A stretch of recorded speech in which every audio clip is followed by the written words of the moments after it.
Welcome to Beyond and Above. My name is Florence Jedida Lenga and I'm your host. Beyond and Above is a show where we bring to you people who are doing beyond and above in their careers and their talents. Now today we have a very special guest. I like to call him the face of MTN because when I see him, I see MTN. But ladies and gentlemen, there's more to his story than what you see on social media. And today we're here to cover his story. And this person is the managing director of MTN Zambia Fintech. Ladies and gentlemen, welcome Mr. Komba Malukutila to the show. Welcome. Thank you, Florence. Thank you. Thank you for hosting us here and giving us, your time because you have a very busy schedule.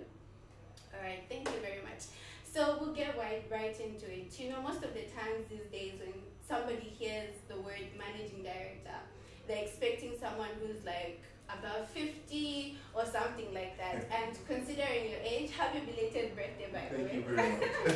Because we follow you a lot. Yes, so when we look at your age, we're wondering, how did you get to where you are? So even before we get to that part, my question is this something that you envisioned for yourself, that by the time I'm 34, I'm going to achieve this? Believe it or not, yes. For real? I knew. Wow. Yeah. Wow. I'm a very intentional person. Okay. And I knew that I was different from a very young age.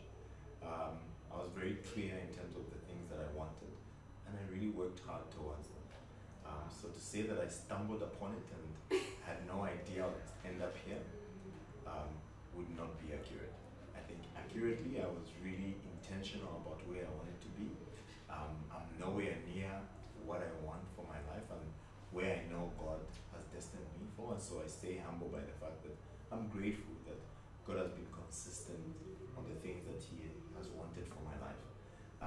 However, I always wanted to be here, and so far we're tracking well. Few lapses here and there, but we're tracking well. I love the fact that you mentioned being intentional. I feel like people think you just wake up and you become somebody someday. 100%. So young people, as you are watching this, whether young or old, it's never too late to be intentional about your life. So now, let's understand your journey, because as I mentioned, people think you just wake up and become someone. So I do understand that you're from the Copper Belt. I am quite strong. Yeah, so let's take it back to the Copper days. Yes. When you were growing up in the Copper Belt, what were your dreams back then? Because I feel like the older you become, your dreams start to shift a little. So what were your dreams back then when you were in the Copper Belt? So thinking back on the Komba belt and imagine a young man growing up in between Dola, Luansha and Kitwe, which were the towns that I grew up in the Komba belt. Yeah.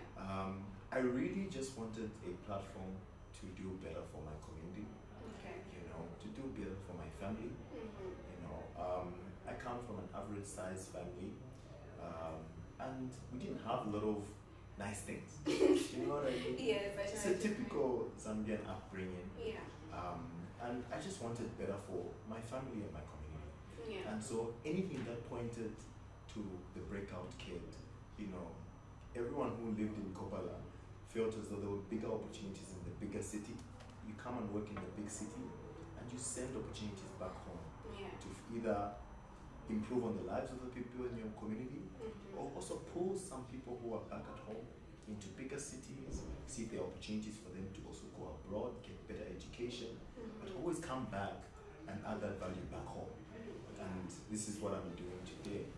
So I really, really look forward to a dream like that. Wow, so it was mostly about impact for you, That's really amazing, because now you have the impact, People can actually trace back and say, this is impact. Yeah. And that's really good, and we celebrate you for that. Thank you so much. So we see you now coming from the Copper Belt, coming to the big city, as you say, Lusaka, and you decided to pursue ICT. So why ICT, and what do you love about ICT? Interesting question. So I had one of two choices. Okay. I would have either started to be a lawyer, Yeah. or to do ICT. My English wasn't good enough, so being a lawyer felt a bit intimidating. Okay. So tech, on the other hand, I had such a big first experienced a computer when I was maybe 13 years old. Wow. I was all mesmerized at the possibility that tech could bring to the fore. And I knew that each and every industry would be relevant with technology, you know. So it was the one career that I could pursue, and whether you were in medicine, law, you know, telecoms, you needed to have an ICT background. And so there was a very big opportunity for me, and I went for it as a foundation. Coupled with that, there was the opportunity to also commercially diversify as we go on in our interview. I'll tell you a journey of how I moved from being, you know, a junior engineer in IT, developing code, all the way to having a commercial business function like the Fintech business that I'm responsible for now. All built around intention and knowing where you want to go and where you want to deliver, like you rightly put it, the most impact. So ICT Foundation was a must for me. Okay, and I really hope that the younger generation is watching this, because ICT is the future, you know, and I feel like it's not something that people are really pursuing because they don't know much about it. I remember we just recently had a conference where we got some girls from the rural area, and none of them wanted to do ICT or anything related to that because they had no idea what it was about. So I think this is something that the world needs to know. 100%. Or maybe just Zambia and Africa. But yeah, but we're getting there. And that's really good when we see stories like yours, we're getting there. So now we see you furthering your studies, you know, doing your master's in business administration and to be specific, strategic management, if I'm not. You're well researched. Trust me, we follow you. So, why did you decide to now advance your studies? What was the reason for that, and why business administration in particular? Education is the key to success. Okay. I have kids. If there's any gift I'll give my children, it's an education, because with that they'll be able to achieve anything. You know, education opens doors. Education gives you the opportunity to be recognized. It earns you a seat at the table. So for me, was any opportunity I could latch on to get educated, I was there. You know, so ICT Foundation, well and good. That degree opened the door into MTN for me. I wouldn't get into this environment for a start if I wasn't educated, or the bare minimum I had, my undergrad. But beyond that was I needed to couple the tech stuff with business. You will always need a business degree. I will refer to somebody that everybody knows that taught me that, or rather re-emphasized it, was Cardi B. You know? Yeah. I saw her one day, she put up a reel and she was like, you know what, go and get that business degree. Because whether you run a business, it's your own business, you work for an organization, you need a business degree. You need to be able to understand your P&L, profit and loss. Are you making a profit? You know, so I'm inspired. definitely. And that's why an MBA is such a critical tool. You know, so if you've got an opportunity to get a master's and you're not trying to specialize in any particular field, you know, an MBA in strategic management, in general management, is always an added advantage. It's not the only solution, but it will give you that extra added advantage. Because for any business that you're going to manage, yourself or anyone else's, you should be able to know your accounting, your marketing, you should be able to know your HR in terms of how to relate to people, how to manage people. You should be able to know how to put together a strategy and ensure people execute on the strategy. And an MBA will cover all of that in one. So, in addition to that, I really wanted to do a local MBA at Onza. That's why I went to Onza for that. Because the interactions and it being within my home country, understanding this business environment, meant that I would add value to Zambia. I've always wanted to live and make Zambia my home. I'm happy that I'm here. And I always want to take the opportunity to add value here back home. Hence I pursued my MBA at Komba, where you are now. And it was of so much value. So anytime someone is trying to ask me, should I study my MBA abroad or should I study it at home, I always say at home. You'll be part of the class and you'll be able also to speaking to real life experiences, business environments that are relevant for the environment that you're operating in. So that was a really big value for me. It also contributed to me getting my role that I have now, for sure. Wow, ladies and gentlemen, don't be shocked if I go pursue my MBA. Yes, because I'm in my final year now, so this is like really big news to me. So I'm like, okay. You've come a long way. So Thank you young very for your much. final year. Thank you very much. So, ladies and gentlemen, you have heard it for yourself. Go and pursue that MBA. I'm not saying do the MBA alone. You could do something else, but the point is advance your studies. It adds value to your name or your CV. Yeah. So, ladies and gentlemen, we're gonna go on a short break, but stay tuned. We'll be right back. Welcome back to Beyond and Above, and with us we have Mr. Komba Malukutila, who is the Managing Director of MTN Zambia Fintech. Mr. Komba, welcome back to the show. Thank you so much. Alright, so we've covered who you are as a person, how far you've come, and we're talking about your MBA. But I feel like for young people, they're looking at you and they're probably wondering, oh, probably maybe he had it easy or something like that. How best would you encourage someone who's looking at it at an angle of maybe he had it easy? What would you say to them first of all? I didn't have it at all. Okay. Yeah. I'm a part orphan. Okay. My mom passed away when I was 11. That was really the turning point for me because she was my best friend. And everything that I do even now is influenced by those first 11 years I spent with my mom. She was very clear about the path that she wanted for me as a son and for all her children, because we are four. She wanted a good life, as every mother does out there, for all her 4 kids. She wanted them to be educated and to do well, but I was the first of 4, and automatically that puts a very big responsibility on my life, that I would always look out for my siblings and make sure that we fulfill our mother's dream.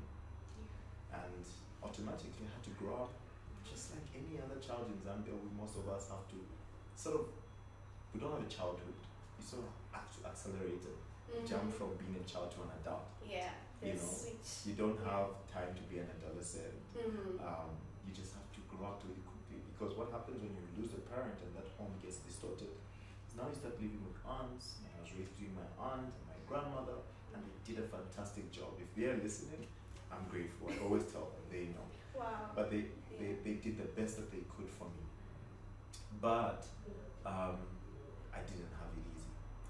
There was not enough resources, and there was this whole world to tackle.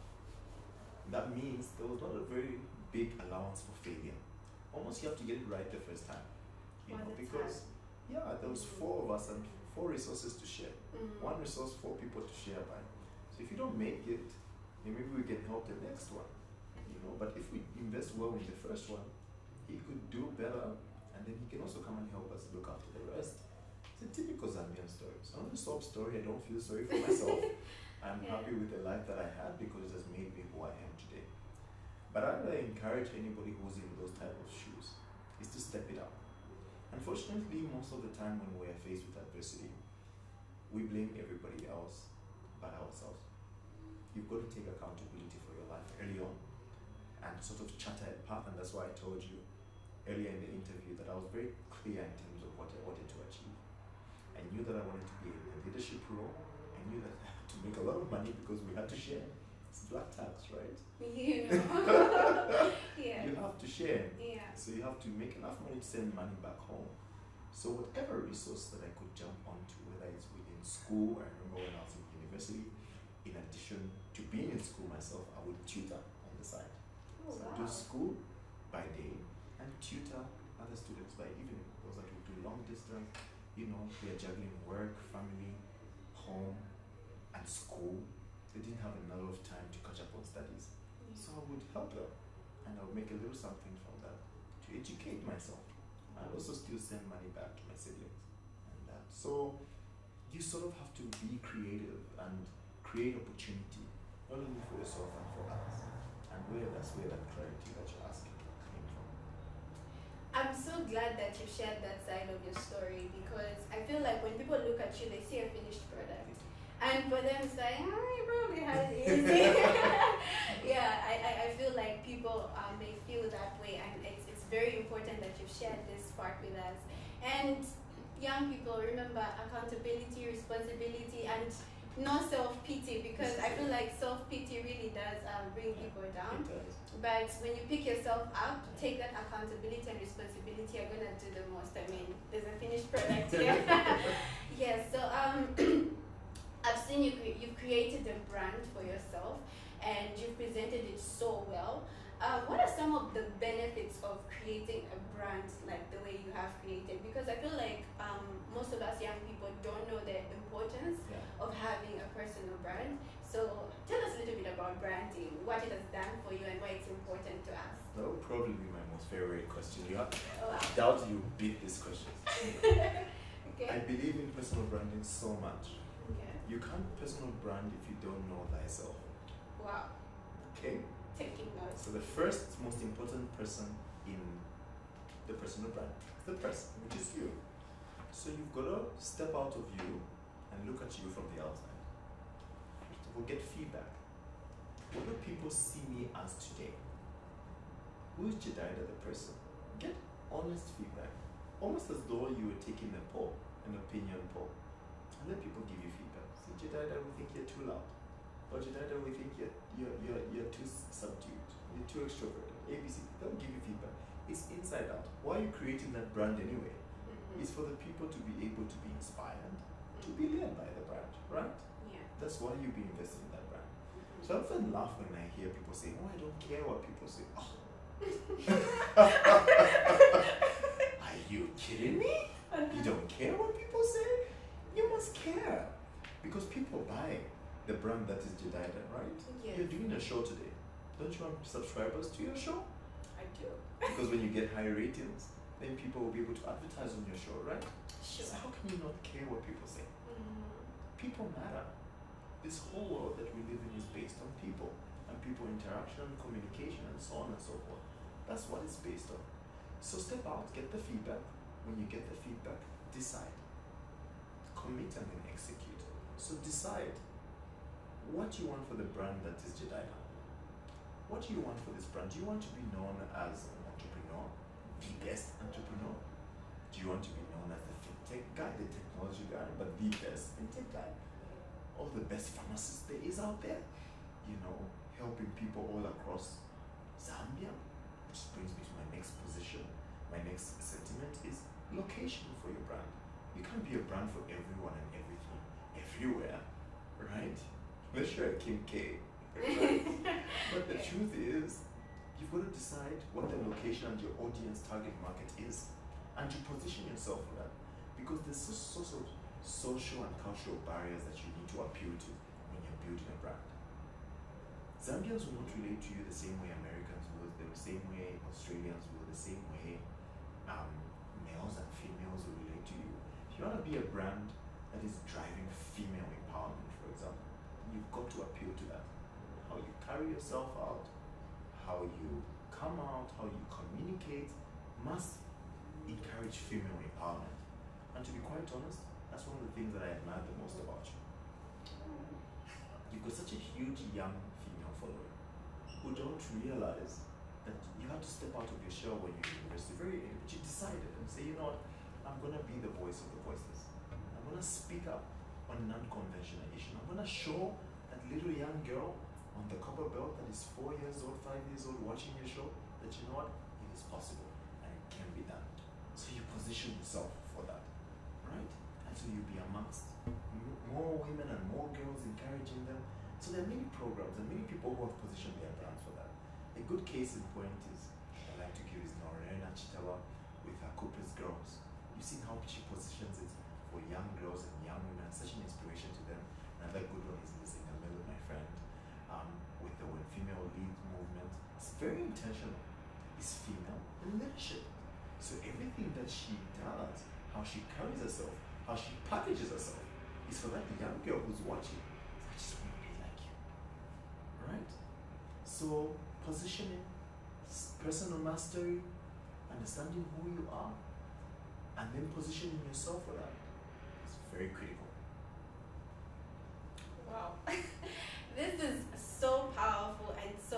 people. And you know, whenever we're having a show like this, I'm always telling our viewers that it feels like you're reading a book because there's so much wisdom that's being shared right now. And I like how you highlighted about personal branding. You said something like how can I put it? How best can I put it? People are always talking about how I don't care what people say. And then you say, are you kidding me? I think that's a very valuable lesson, as you have put it. You do care what people say. At the end of the day, what you do is surrounded by people. You need the audience. Yes, to push exactly. No, that's very powerful. So much wisdom that has been shared right now. Ladies and gentlemen, we're just going to go in a short break, but please stay tuned. We'll be right back because there's so much wisdom for you today. Welcome back to Beyond and Above, and today we have Mr. Komba Malukutila with us. He is the Managing Director of MTN Zambia Fintech. I hope I've been saying that right. 100%. Okay. All right. So we'll just go to our next question, which takes me to networking. I met you because of networking, Correct. you know, and I feel like it's such an important topic that young people have been missing out on. The noise from Oh, okay. back announce. That's very important because probably they might get a bit of that. Yeah. So just Okay, no, sorry, not a problem. I just forgot. I can say again. Yeah, but the intro was good, and then after the intro, yeah. Okay. Stand by, counting you down in 3, 2, 1. Welcome back to Beyond and Above, and today we have Mr. Komba Malukutila, who is the Managing Director of MTN Zambia Fintech. Now, ladies and gentlemen, don't mind the noise in the background. We're at his office right now, so people are working right now, so please don't mind that. So I'll go to my next question, which is about networking. I met you because of networking, you know, and I feel like it's such a tool that young people are not really tapping into because most young people believe, oh, I'm going to work on my own, I'm going to be behind closed doors and people are just going to see my success and all that. But I feel networking is very powerful, and I feel highlight that for us. What has networking done for you, and what advice do you have for young people in the space of networking? Yeah, so I mean, I wouldn't be here if it were not for people who were deliberate and intentional about pulling me to where I am. I always say, pull people up as you rise.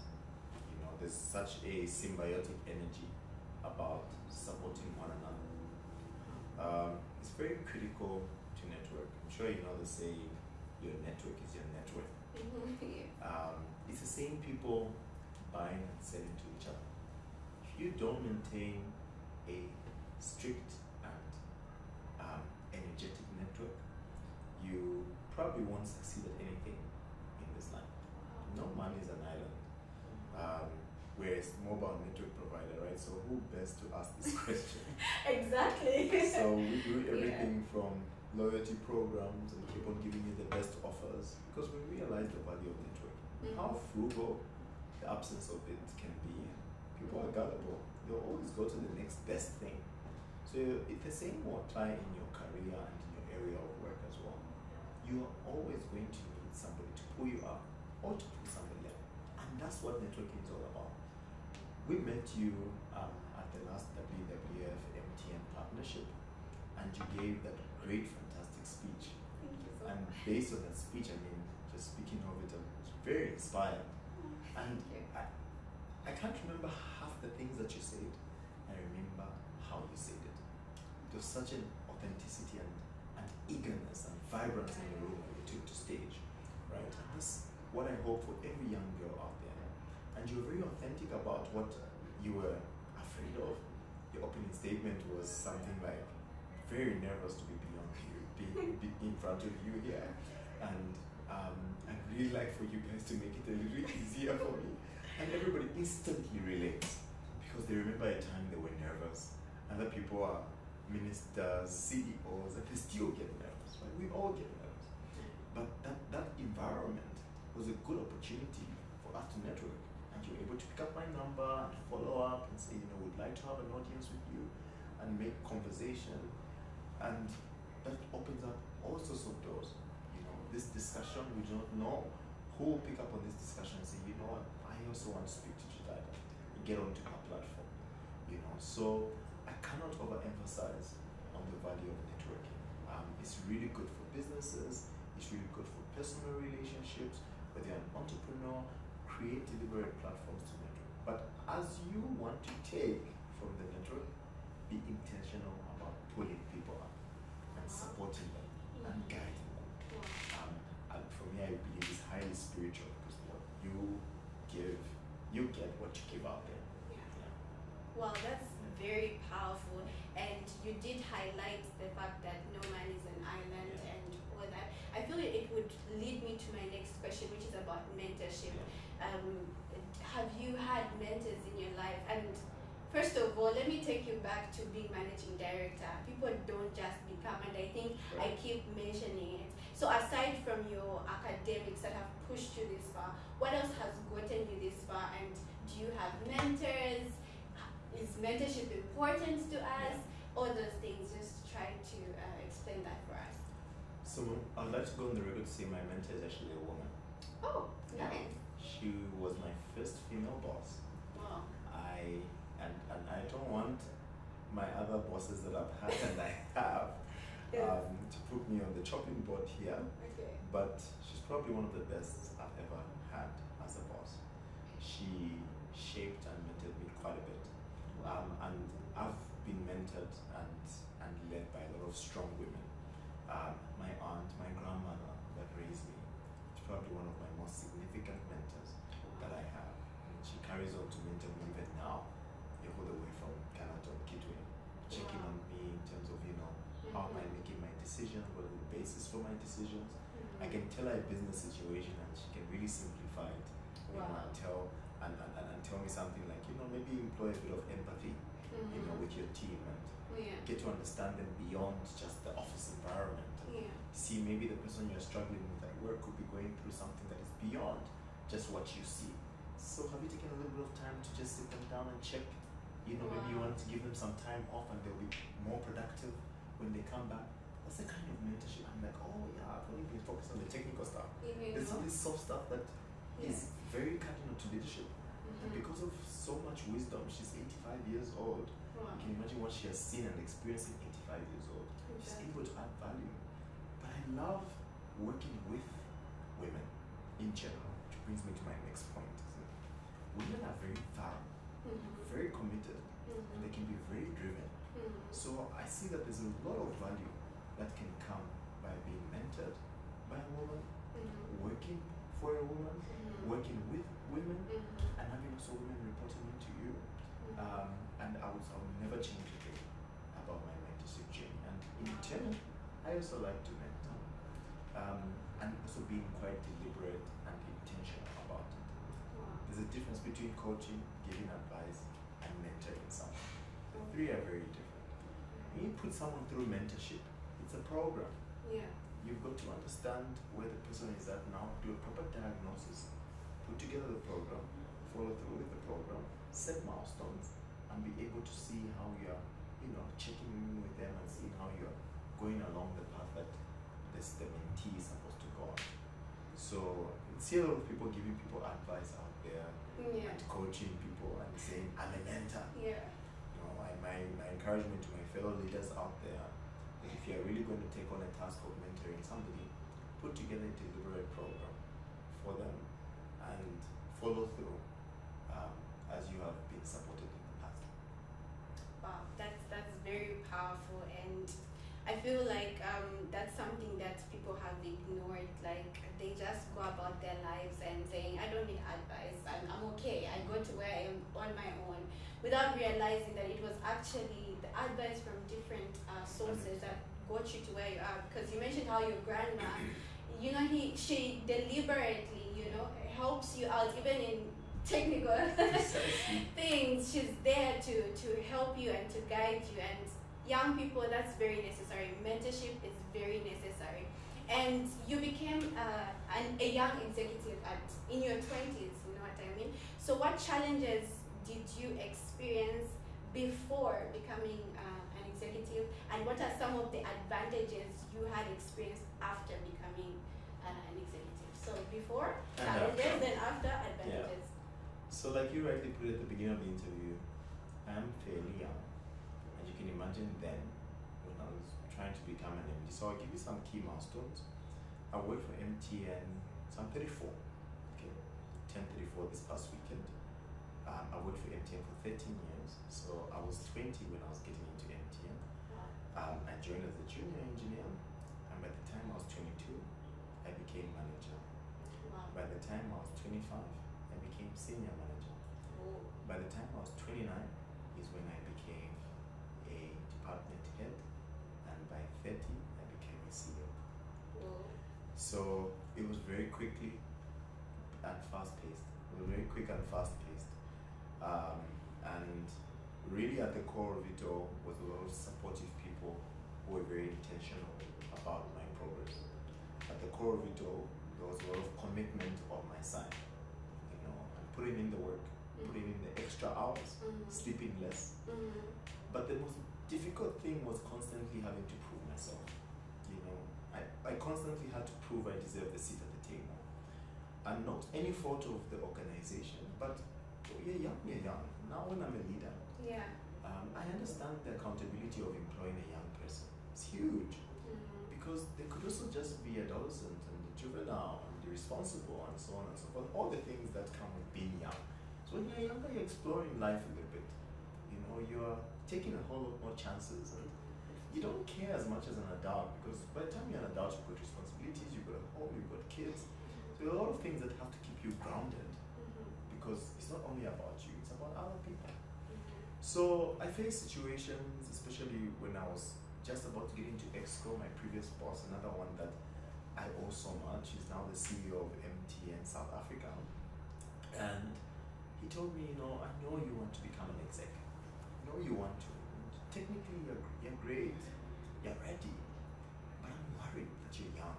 You know, there's a lot of accountability on me to put you there. So I'm going to give you an opportunity to act and tell you right now, I don't think you're the best person for the role. It was the first rejection I ever received in the professional environment, and it hurt. Because I was very certain I was ready. Dated my LinkedIn already. I'm gonna be this HOD, and it didn't work. So it came with so much disappointment. But you know what? I channeled that disappointment into opportunity, because you know he hadn't said an absolute no. I still have one foot in the table, because he said in the door, because he said act. Let's see how you perform. And that's when I really put in the work. I acted for 1 whole year, and at the end of the year I was given the job. And the work doesn't end there. You know, so now you're in this role. Now it's on you. Now they're giving you this KPI to deliver and drive a business. And now people are watching that young person. Will he even succeed? Now, Too ambitious. Too ambitious. Yes. You know, so you have that pressure. But every time you're under pressure, you must know 2 things. God gives his toughest battles to his strongest soldiers. And that diamonds are made under pressure. So I knew, for me to be in this situation, I'm different. And I'm going to have to do it for people like you, and people like the people you've come with today, to remind them and to show them that it is possible for a young person to be put in a responsible environment, a big environment, and to be able to succeed off that. Because if I had failed, then you'd be scared to try. So I understood the responsibility that it came with, and I rose to the challenge.